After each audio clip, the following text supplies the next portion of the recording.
Hello everyone, welcome to learning twist. तो यह है क्लास 7 सोशल साइंस का chapter number 9, from the rulers to the ruled, types of government. यानी जो राजा महाराजा थे, जो शासक थे, शासकों ने कैसे अपना शासन संभाला, कैसे शासन किया और गवर्नमेंट कितने प्रकार की होती है। तो यह है इस चैप्टर में। बाकी इसका जो चैप्टर का पार्ट 1 और 2 जो है वो चैनल पर जा चुका है, लिंक आपको मिल जाएगा उन दोनों का डिस्क्रिप्शन बॉक्स में। तो हम लोग जो है इसका आज पार्ट 3 शुरू कर रहे हैं। चैप्टर बहुत ज़्यादा लेंथी है, इसलिए मैं इसको पार्ट्स में ही कवर कर रही हूँ। चलिए, तो जो अब टॉपिक आएगा वो आएगा अ peak into history, early republics. चलिए शुरू कर लेते हैं इसको। A republic is a form of government in which the head of the state is elected and is not a hereditary monarch। तो क्या होता है, रिपब्लिक जो है गवर्नमेंट की ही फॉर्म है, जिसमें क्या होता है, जिसमें जो उनका रिप्रेजेंटेटिव होता है वो चुना जाता है, मतलब वो इलेक्टेड किया जाता है, जैसे हम चुनते हैं इलेक्शन के द्वारा। और ये हेरिडिटरी मोनार्की नहीं होता, जैसे हेरिडिटरी मतलब आनुवंशिक नहीं होता, जैसे किंग्स में होता है ना। तो क्या होता है, उसमें मोनार्की चलती है, कहीं कहीं पर होता है, किसी किसी देश में उसमें मोनार्की चलती है, जैसे राजा का बेटा ही राजा बनेगा वो होता है, लेकिन यहाँ पर ऐसा नहीं है। ठीक है, तो ऐसा होता है कि a republic is a form of government. Republic जो है गवर्नमेंट की ही एक फॉर्म है, जिसमें कि इलेक्टेड जो है चुना जाता है। इलेक्टेड स्टेट इज इलेक्टेड, हाँ, जिसमें head of the state elected होता है, मतलब जो हेड ऑफ द स्टेट होता है वो चुना जाता है इलेक्शन के थ्रू। तो this was the case and at least 2 of India's ancient mahajanapada, as you might recall from the chapter new beginning cities and states. ठीक है, तो ऐसा जो केस था, है ना, तो आपने एटलीस्ट 2 ऑफ इंडिया के जो प्राचीन महाजनपद थे, जैसे कि हमने पहले के चैप्टर्स में पढ़ा, new beginning cities and state एक तो ये था। ठीक है, इसमें पढ़ा था हमने इन द वाजी, एक तो था ये वाजी और महाजनपद, और द लिच्छावी क्लैन। लिच्छावी क्लैन वो जो होते हैं, क्लैन होता है ग्रुप टाइप का होता है, एक वंश जैसा। तो लिच्छावी क्लैन के बारे में पढ़ा। इन particular practice collective decision making and leaders were chosen based on merit rather than birth. तो इसमें क्या होता था, इन दोनों में जो लीडर होता था उनका, वो जैसे डिसीजन मेकिंग्स होते हैं या डिसीजन लेना होता है, तो सब वो मिलजुल कर लेते थे। और उसमें जो लीडर होता था वो मेरिट के हिसाब से चुना जाता था, ना कि बर्थ के हिसाब से। यानी ना कि उसमें जैसे कि कहाँ पर बर्थ हुआ है, कैसे बर्थ हुआ है, तो उसके हिसाब से नहीं चुना जाता था, या जैसे इसके हिसाब से कि मतलब इसी पीढ़ी का बेटा वो लीडर बनेगा, तो ऐसा नहीं होता था, वो चुना जाता था। की पोजीशन वर फिल्ड थ्रू इलेक्शन, और जो की पोजीशन थी वो इलेक्शन के थ्रू फिल्ड की जाती थी, मतलब इलेक्शन होते थे वहाँ पर। रेदर सॉरी तो हो गया। And representatives from various clans met regularly to address issues and develop solution to ensure the people's welfare. और जो ये लीडर्स चुने जाते थे, ये जो किसी क्लैन से ही होते थे, क्लैंस मतलब जो उनका वंश होता था, जिनका एक पूरा ग्रुप होता था, उसी से होते थे। और जो ये हमेशा क्या करते थे, जैसे लोगों की कोई इश्यूज आ गए तो उसका सॉल्यूशन निकालते थे मिलजुल कर, और लोगों की भलाई के लिए काम करते थे। As a result such states have been called early republic. तो इसका परिणाम ये रहा कि ऐसे स्टेट्स को अर्ली रिपब्लिक्स कहा जाने लगा। तो इसमें क्या होता है, इसमें इलेक्शंस होते हैं, इलेक्शन के थ्रू लीडर चुना जाता है। ठीक है, इंडीड वास्तव में the voice of the common people has been valued and upheld in India through the ages, even when the power was in the hands of a king और queen. तो क्या वास्तव में क्या था, जो कॉमन पीपल की जो आवाज़ें थी, है ना, वो एक वैल्यू रखती हैं, है ना, इंडिया में। तो क्या होता है, कई बार ये राजा और रानी के हाथ में होता था। A remarkable example from the Chola period is seen in the Uttaramerur inscription from the 10th century CE in Tamil Nadu. ऐसा ही एक उदाहरण तमिलनाडु के 10th सेंचुरी सी में एक उत्तरामेरोर इंस्क्रिप्शन है, उत्तरामेरोर इंस्क्रिप्शन में देखने को मिला, which provide us with details about the election of members to the village sabha, जिसमें कि इलेक्शंस के मेंबर्स की डिटेल्स जो है पूरी प्रोवाइड कर रखी है कि कैसे विलेज सभा होती थी, लोकल एडमिनिस्ट्रेटिव बॉडी यहाँ पर होती थी। We learn about the election process, हम जो है इलेक्शन प्रोसेस के बारे में जाना, इंक्लूडिंग सील्ड बैलेट बॉक्सेस। उसमें क्या होता है, जैसे सील्ड बैलेट बॉक्स चलते थे, चुना वोट डालते हैं ना, बैलेट बॉक्स चलते थे, sealed ballot boxes. Qualification of members की क्वालिफिकेशन, देयर ड्यूटीज उनकी duties, and also the conditions that could lead to their dismissal. और वह कंडीशन भी इंक्लूड होती थी जिसमें कि उनको डिसमिस किया जा सकता था। लेकिन जैसे कि हमने कोई नेता चुना, है ना, कोई लीडर चुना, तो उसके सारे की सब कुछ होता था उसमें, जैसे कि इलेक्शन प्रोसेस, विलेज सभा में सारी डिटेल ली जाती थी, जैसे इलेक्शन प्रोसेस क्या है, इंक्लूडिंग जैसे सील्ड बैलेट बॉक्सेस कि किस तरीके से बैलेट बॉक्स डलते थे, मेंबर्स की क्वालिफिकेशंस क्या है, या फिर उनकी ड्यूटीज़ क्या क्या है, तो और उनकी जो कंडीशंस जिसके उनको डिसमिस किया जा रहा है, तो हटाया भी जा सकता था उनको, तो ये सब चीज़ें जो है उसमें लिखी जाती थी। ये रहा चोला पीरियड का inscription on the walls of Vaikuntha Perumal temple. ठीक है, वैकुंठ पेरुमल टेम्पल में वॉल्स पर लिखा गया है, उत्तरामेरूर तमिलनाडु। ये रहा, ठीक है, इंस्क्रिप्शन है ये। तो इंस्क्रिप्शन में बता चुकी हैं, प्रमाण होते थे कि क्या क्या राजाओं ने उपलब्धियां की हैं, तो ये सब जो है वो दीवारों पर लिखवा देते थे। For instance members would be immediately removed if found to have indulged to any corruption. तो क्या होता था, कभी कभी जो मेंबर्स थे उनको इमीडिएटली हटाया जा सकता था अगर वो किसी करप्शन में पाए जाते थे शामिल, जैसे भ्रष्टाचार वगैरह में वो शामिल पाए जाते थे तो उनको हटा दिया जाता था। There were republic in other parts of the world too, तो रिपब्लिक जो है देश के और पार्ट्स में भी थी। In the 5th and 4th century BC Rome and Greece had republics. 5th और 4th सेंचुरी में रोम और ग्रीस भी रिपब्लिक थे। In some regions of Greece free man could vote, तो ग्रीस के कुछ रीजन में तो ऐसा था कि जो मैन थे वो वोट डालने के लिए बिल्कुल फ्री थे, but women workers and slaves could not. वहाँ पर क्या था, वहाँ पर सिर्फ आदमी वोट डाल सकते थे, लेकिन जो औरतें थी वहाँ की, जो महिलाएं थी और वर्कर्स और जो वहाँ के दास थे, जो गुलाम थे, वो नहीं डाल सकते थे, यानी जो गुलामी करते थे तो वो नहीं डाल सकते थे। Other areas had a system where only a small privilege group could vote और मेक डिसीजन। कुछ एरियाज में ऐसा सिस्टम था जिसमें कि छोटे छोटे ग्रुप्स जो थे, प्रिविलेज ग्रुप जो मतलब अच्छे रिच होते हैं ना, अच्छे जो रिच ग्रुप थे, तो जो लग्जरी लाइफ जीते थे तो वो डाल सकते थे सिर्फ वोट, या फिर उनको ही जो है डिसीजन लेने का अधिकार प्राप्त था। ठीक है, अब देखते हैं next other forms of government, government की और दूसरी forms. In the previous section we saw that democracy is the most popular form of government in today's world and that there are different forms of democracy as well. तो हमने previous section में देखा कि democracy जो है government की सबसे ज़्यादा पॉपुलर फॉर्म है आज के संसार में, है ना। And that there are different forms और डेमोक्रेसी एज वेल, और डेमोक्रेसी की अलग अलग फॉर्म्स भी हैं, अलग अलग डेमोक्रेसी अलग अलग तरीके से, ये अलग अलग देश में अलग अलग तरीके से होती है। लोकतंत्र है ना, लोकतंत्र की सरकार जो होती है, यानी कि लोगों की सरकार। तो let us now look at other forms of governments and understand their basic structures. तो आइए यहाँ पर गवर्नमेंट्स की और फॉर्म्स को भी जानेंगे और यहाँ पर जो उनके बेसिक स्ट्रक्चर्स हैं वो क्या है उनको भी जानेंगे। तो सबसे पहले है मोनार्की। मोनार्की के बारे में हमने कई बार पढ़ा है। तो as we seen chapters of tapestry of the past, mahajanapada were headed by the kings. हमने जैसे कि चैप्टर में देखा tapestry of the past, mahajanapada जो कि किंग्स हेडेड करते थे, who were guided by the सभा और समिति and were expected to take decision and advice of these institutions seriously। तो क्या करते थे, वहाँ का हेड तो राजा होता था, लेकिन क्या थे वो जो उनको जो गाइड कौन करता था, उनको गाइड करते थे सभा और समिति के लोग। वहाँ पर एक सभा और समिति बनी होती थी, उसको सभा और समिति के लोग गाइड करते थे, उनसे मिलजुल कर डिसीजन लेना होता था राजा को। And advice of this institution seriously, ठीक है, इनकी जो है इंस्टीट्यूशन की जो एडवाइस थी सीरियसली मानी जाती थी। As empires were built and expanded across India, जैसे जैसे एम्पायर्स बढ़ने लगे, है ना, वो इंडिया के पार जाने लगे, मतलब उन्होंने अपना जो राज्य है बढ़ाना शुरू किया, तो kings began to gain immense power, तो राजाओं ने अपनी शक्ति बढ़ानी शुरू कर दी। Yet they relied on a council of minister and a network of official to help them govern the empire. फिर उन्होंने क्या करा, एक मिनिस्टर्स की काउंसिल्स बनाई, मतलब एक कमेटी टाइप की निर्धारित की, जिससे क्या हो, जिससे कि राज्य को चलाने के लिए अच्छा सा गाइडेंस मिल सके, मतलब राज्य को चलाने के लिए लोगों की सलाह मिल सके। इन मैनी केसेस, कहीं कहीं पर क्या हुआ, बहुत सारे केसेस में the king also sought the advice of learn scholars on matters related to dharma. तो राजा जो था कहीं कहीं पर क्या था, जो बहुत बड़े बड़े विद्वान थे, है ना, मैटर्स पर, जैसे कोई मैटर्स हो जाते थे राज्य में, तो उन पे जो बहुत बड़े विद्वान थे उनकी एडवाइस लेता था, जैसे कि धर्म से रिलेटेड जो जो मैटर हो जाते थे उनकी जो है उनसे एडवाइस लेता था। तो धर्म यहाँ पर जो है कर्तव्य भावना वाला धर्म है, ये रिलीजियस वाला धर्म नहीं है, ठीक है। Of course there were also examples of kings who use their power to subjugate their people, और ऐसे बहुत सारे उदाहरण हैं राजाओं के जिन्होंने अपनी पावर को सब्जुगेट किया लोगों के लिए, यानी लोगों को प्रताड़ित भी करते थे, वो अपनी पावर का गलत यूज भी करते थे, उनके पास इतनी पावर थी कि वो लोगों को प्रताड़ित भी करते थे। सब्जुगेट करना यानी प्रताड़ित करना। In some parts of the world, संसार के कुछ और पार्ट्स में kings had all the power, king राजाओं को और भी पावर मिली हुई थी। दे मेड द लॉस, वो लॉस बनाते थे। एनफोर्स दैम, उनको एनफोर्स करते थे कि मतलब इनको शुरू करो, उनको चलाओ। And also decided the punishment, और वो पनिशमेंट भी डिसाइड करते थे कि अगर किसी ने उनके लॉज नहीं माने, उनके कायदे कानून नहीं माने, तो उनको पनिश किया जाता था। In some cases they claim to have receive divine power from God, और कुछ केसेस में ऐसा होता था कि वो ये क्लेम भी करते थे कि उनके पास दैवीय शक्तियाँ प्राप्त हैं, मतलब कि हमें गॉड ने गिफ्टेड की हैं शक्तियाँ, तो हम इनका यूज़ करेंगे, चाहे हम इनका गलत यूज़ करें चाहे कुछ भी करें, हमें ही जो है हमें इनका यूज़ करना है।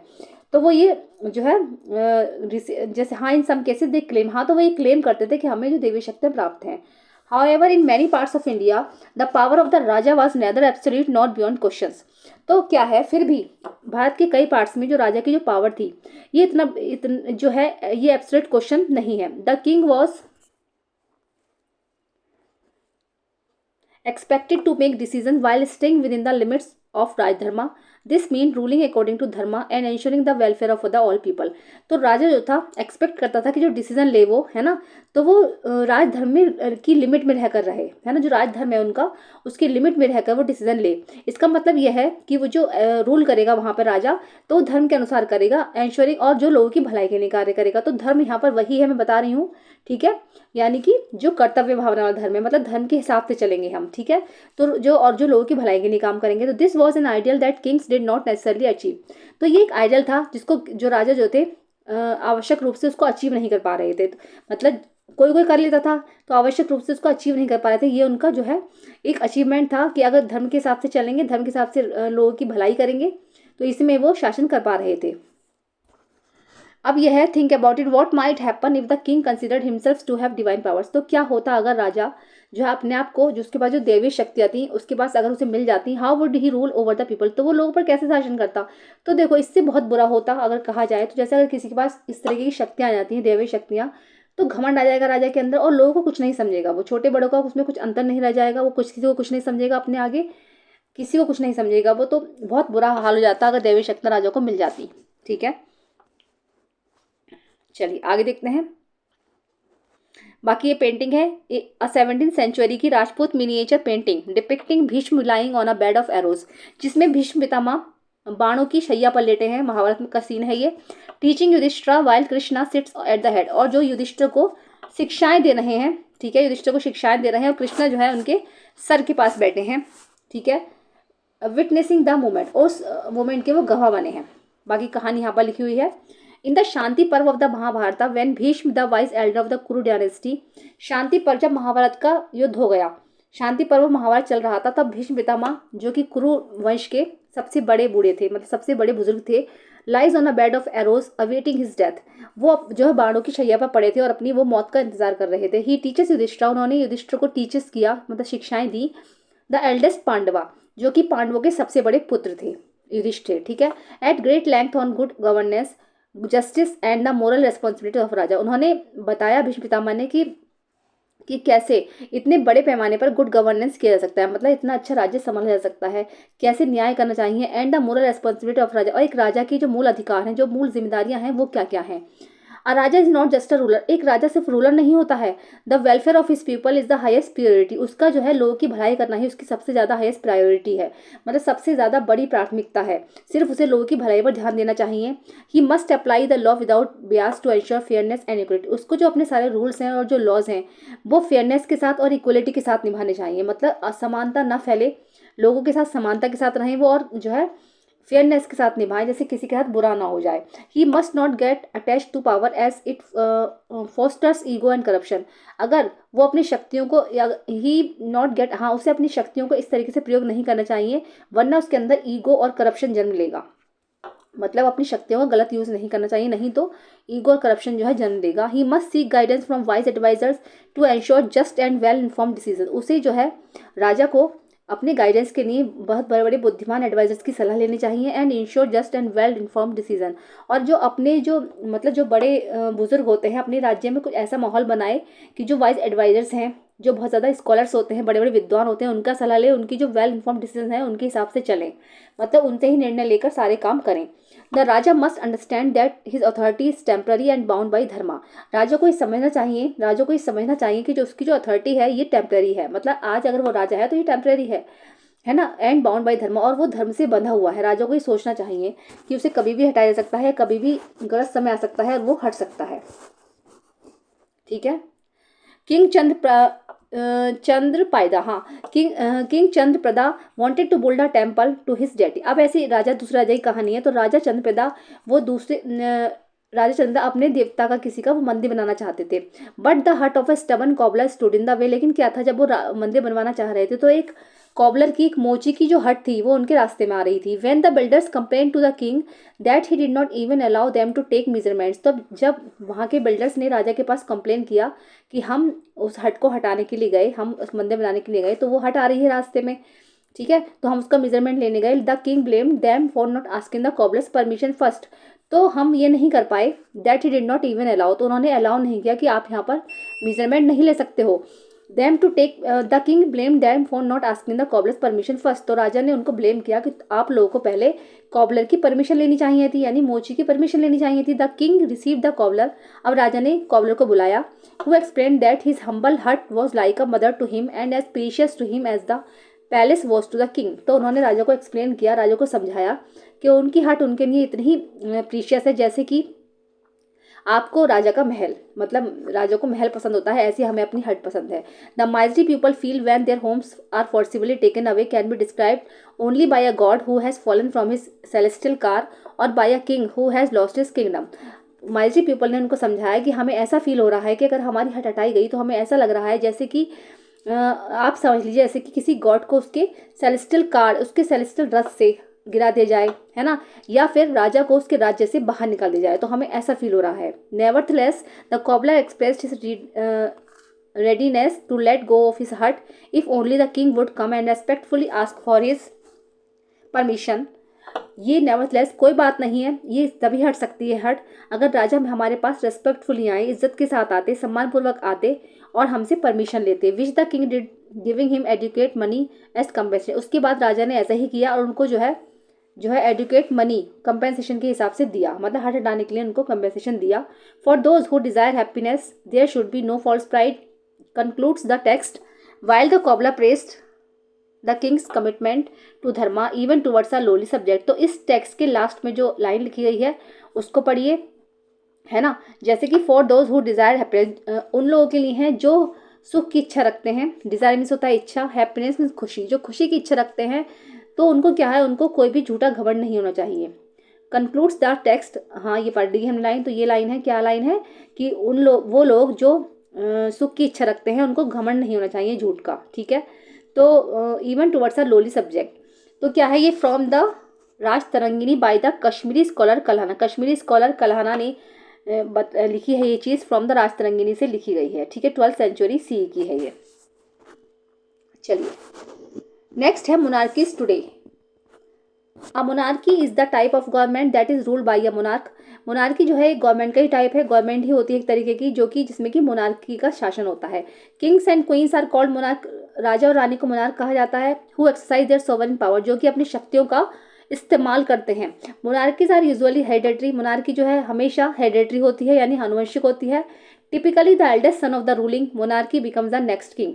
टिपिकली क्या होता है, जो बड़ा बेटा होता है, जो एल्डेस्ट सन होता है, वही शासन करता है ना, अगला राजा वही बनता है। जैसे राजा का बड़ा बेटा जो है राजा बनेगा, फिर उसका बेटा, फिर उसका बेटा, इस तरीके से ये हेरिडेटरी है, ये मोनार्की चलती रहती है। Today we have two types of monarchy. आज हम दो तरीके की मोनार्की के बारे में पढ़ेंगे। एक तो होती है एब्सोल्यूट मोनार्की। इसमें क्या होता है, इसमें in an absolute monarchy the monarchy has complete control in the making of laws. Monarchy में कंप्लीट जो कंट्रोल होता है, जैसे कि लॉज बनाने हैं, तो ये होती है एब्सोल्यूट मोनार्की।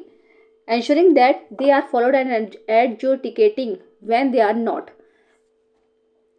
तो इसमें क्या होता है, जैसे अगर लॉस बनाए हैं तो जैसे अगर कहीं पर कोई झगड़ा फैल जाए तो इसमें राजा ही जो है इस झगड़े को निपटाएगा। अगर डिस्प्यूट वगैरह फैल गया तो वही करेगा। जैसे कि Saudi Arabia is an example of N absolute monarchy. Saudi Arabia जो है एक ऐसी ही मोनार्की का एब्सोल्यूट उदाहरण है। Here the king holds all power and governs according to the Islamic law. यहाँ पर क्या है, यहाँ पर राजा के पास ही सारी पावर है और वो जो गवर्न्स करता है वहाँ पर वो इस्लामिक लॉ के हिसाब से करता है, मतलब जो इस्लाम धर्म के लॉज हैं उनके हिसाब से वो शासन करता है। However the he appoints a council, फिर भी वो क्या करता है, एक जो काउंसिल अपॉइंट करते हैं वो that advises and assist him and governance, जो उनको एडवाइस करता है, उनको गवर्नेंस करता है। लेकिन he is not bound by the council advice, लेकिन वो बंधा हुआ नहीं है काउंसिल की एडवाइस से। उसका मन करेगा तो काउंसिल की एडवाइस मानेगा, नहीं मन करेगा तो काउंसिल की एडवाइस नहीं मानेगा, ठीक है, क्योंकि वो इस्लाम के हिसाब से चलते हैं, जो वहाँ के इस्लामिक लॉ हैं उसके हिसाब से वो चलेंगे। सेकंड है constitutional monarchy. Let us consider an example of a different kind of monarchy. आइए एक एग्जांपल और पढ़ते हैं अलग तरीके की मोनार्की का। द यूनाइटेड किंगडम और Britain is also monarchy. United kingdom और ब्रिटेन में भी एक मोनार्की है। The head of the state is the king और क्वीन। यहाँ का जो हेड ऑफ द स्टेट होता है वो राजा या रानी होते हैं, बट ही और she has only nominal power and the real power of the executive is except by the prime minister. तो वो सिर्फ नाम के ही हैं वहाँ पर। देखो इस वाले में क्या था, जो एब्सोल्यूट मोनार्की में था वो राजा के पास थी, है ना, तो वो मिनिस्टर्स की काउंसिल रखते थे लेकिन अपनी मर्जी में बंधे हुए नहीं थे, वो उनका अमन है तो मानेंगे उनकी एडवाइस, नहीं तो नहीं मानेंगे। लेकिन इसमें क्या होता है, कॉन्स्टिट्यूशनल मोनार्की में ऐसा होता है कि राजा रानी तो होते हैं, सिर्फ वो नाम के होते हैं, पावर उनके पास नाम की होती है, लेकिन जो असली पावर होती है वो वहाँ के प्राइम मिनिस्टर के पास होती है। The legislative power is exercise by the parliament, और जो यहाँ की जो लेजिस्लेटिव पावर होती है वो पार्लियामेंट के द्वारा एक्सरसाइज होती है, ठीक है। लेजिस्लेटिव मतलब विधायिका। This means that all the laws are made by the elected parliament, इसका मतलब यह है कि जितने भी लॉज वहाँ पर बनते हैं वो इलेक्टेड पार्लियामेंट के द्वारा बनते हैं, जो कि चुनाव में इलेक्शन के थ्रू होते हैं। And executive power is exercise by the council of minister lead by the prime minister, और जो एग्जीक्यूटिव पावर होती है उसको काउंसिल ऑफ मिनिस्टर एक्सरसाइज करते हैं, जो कि प्राइम मिनिस्टर के द्वारा लीड की जाती है। So while Britain has a king, तो इसीलिए ब्रिटेन में एक राजा है, is it's really is today a parliamentary democracy, इसीलिए वहाँ पर जो है पार्लियामेंट्री डेमोक्रेसी है। This kind of monarchy is called a constitutional monarchy, इस तरीके की जो मोनार्की होती है वो कॉन्स्टिट्यूशनल मोनार्की कही जाती है। तो आप लोग ये पॉइंट्स याद रखना कि कॉन्स्टिट्यूशनल मोनार्की क्या है, एब्सोल्यूट मोनार्की क्या है, जितना भी मैंने सब बताया है कि शासन कितने तरीके का होता है, गवर्नमेंट कितने टाइप के होते हैं, ये सब आपको याद रखना है। छोटे छोटे से इसके पॉइंट्स आप याद रखिएगा, ठीक है। आगे देखते हैं, पेंटिंग्स आप देख लेना। फिर आएगा topic theocracy. A theocracy is a form of government, ये भी एक फॉर्म होती है गवर्नमेंट की, where the country is ruled by the rules of religion and religious leaders. इसमें जो कंट्री होता है वो रूल्स करता है धर्म के हिसाब से, और जो रिलीजियस धार्मिक लीडर्स हैं उनके हिसाब से होता है। इसमें ईरान, इसमें उदाहरण है ईरान का, ठीक है। थियोक्रेसी में क्या होता है, इसमें धर्म के हिसाब से शासन होता है। जैसे Iran, whose full official name is Islamic Republic of Iran, जिसका कि पूरा नाम है Islamic Republic of Iran. Has a unique political system, इसमें एक यूनिक पॉलिटिकल सिस्टम है, combining element of both a theocratic and democratic government. इसमें क्या है, इसमें दोनों ही एलिमेंट्स होते हैं, थियोक्रेटिक गवर्नमेंट्स होती है और डेमोक्रेटिक गवर्नेंस होती है। तो their constitution is based on the fundamental principles of, यहाँ का जो कॉन्स्टिट्यूशन है, यहाँ का जो संविधान है, वो जो इस्लाम के फंडामेंटल प्रिंसिपल हैं, जो यहाँ इस्लाम धर्म में जो मौलिक अधिकार दिए गए हैं उसके हिसाब से लिखा गया है। द कंट्रीज ऑफिशियल रिलीजन, जो कि इस देश का ऑफिशियल धर्म भी है। The supreme leader who has the ultimate authority over the legislature, executive and judiciary is selected by a group of Islamic clerics and his term is for life। तो क्या है, जो यहाँ का सुप्रीम लीडर होता है जिसके पास ही सारी पावर होगी, अल्टीमेट अथॉरिटी है, इसके पास सारी पावर होगी, लेजिस्लेचर, एग्जीक्यूटिव एंड जुडिशरी, तीनों ही पावर इनके पास होंगी।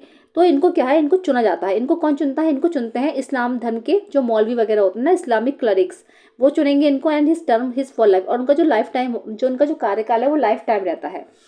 There are also an elected president and a parliament that take care of everyday governance। यहाँ पर एक इलेक्टेड प्रेसिडेंट भी होता है जो कि निर्वाचित किया जाता है, चुना जाता है, और एक पार्लियामेंट भी होती है जो कि हर दिन का गवर्नेंस या फिर देखरेख करती है। लेकिन सब कुछ यहाँ पर इस्लाम धर्म के हिसाब से होता है। यहाँ का संविधान भी इस्लाम धर्म के हिसाब से लिखा गया है। The intent of the republic is to establish a society based on Islamic norms, और यहाँ का जो रिपब्लिक है वो इस्लाम धर्म की जो इस्लाम धर्म के हिसाब से लिखा गया है, और सोसाइटी यहाँ की बिल्कुल इस्लाम धर्म के हिसाब से चलती है।